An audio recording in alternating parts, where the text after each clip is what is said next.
keeping it blunt, never faking no shit, but I'm keeping it blunt, never faking no shit, but I'm keeping it real.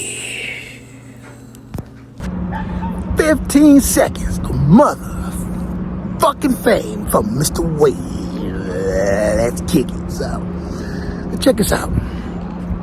Let's talk about how a chow hall is ran inside the institution. County jail, detention center, pretty much the same way. Now understand, all the inmates in a unit or a pod, they all go in order. They go by pods, they go by certain directions, but every pod or building actually goes its own special way to getting to the chow hall. Meaning, when I worked at Ironwood State Prison doing correctional officerism, chow was ran by a formality. Chow hall on every yard had two sides. Side A, side B. So we had Alpha Yard, Bravo Yard, Charlie Yard, Delta Yard. And Echo Yard had one big main, or they called them chow halls, or they called them mess halls. Understand, it's ran like this. When I worked in the unit, they would let the unit give a warning, 5-10-minute warning of chow time, meaning that step outside your cell doors, but the actual doors are popped, secure your cell door, and walk in line coming down the fucking stairs to go to fucking chow. Now, it depends on what's going on. That's usually done if it's on a lockdown status. But if it's regular status, they all come out as a building, walk out the same building unit, and they go to chow, walk down the track meet, actually get to the damn building of the chow hall, get in line, show their A1A status, A2B card, identification, walk in the door, and they get their motherfucking food. Now, other places might do a little bit different, but it's random formality. Understand, every inmate has an ID card. Like when you out in the streets, you got identification and you got a motherfucking license. So you gotta do it that way.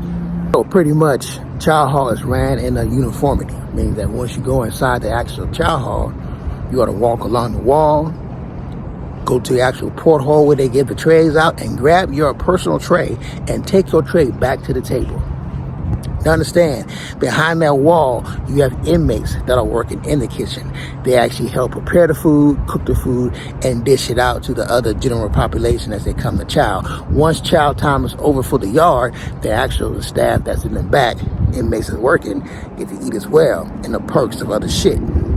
So understand, that's how it's usually ran on the inmate level of getting their chow. Once they finish their food, they will take their tray to the actual, there's an inmate that's in the chow hall that actually cleans all the trays. They would give their tray to that inmate, inmate would take care of that shit. Then they'll walk their ass out the motherfucking building, and then they'll get patted down by one of us because they're not supposed to take fruit back to the house. Because of why? Motherfucking pruno. Fruit and potatoes and other additives. So they're not supposed to take anything out of chow hall to the actual fucking shit.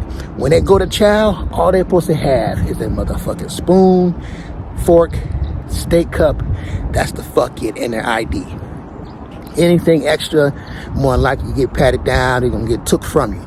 And they'll start some other shit as far as taking shit from them. But understand that that's how chow is ran. And when they come out of chow hall, they get patted down, and then they go right back to their damn unit, go inside.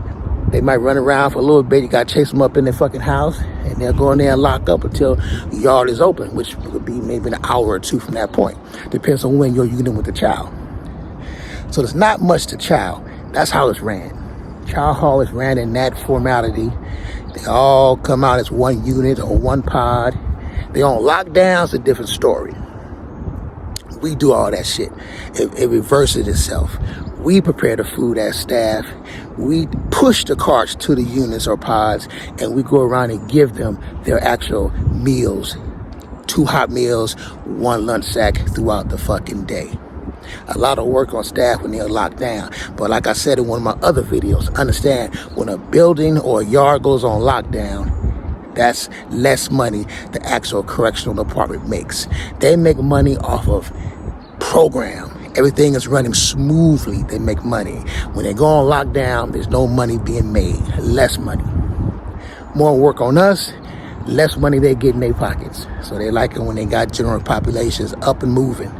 No more program. So that's how Chow's ran. That's how Chow's ran when they're on lockdown. We do it all. We sweep. We pick up dirty trays. We give the food. We break down the food. We clean the carts. We clean the culinary. We do everything that inmates do when they're up in general population, up in normal movement. Everything is not on lockdown. But when they go on lockdown, we do all the bullshit. Yes. So I hope I cleared up some mind-boggling idea about how fucking chow is ran in an institution or institution setting. Mr. Wade broke it down to you. A lot more from Mr. Wade.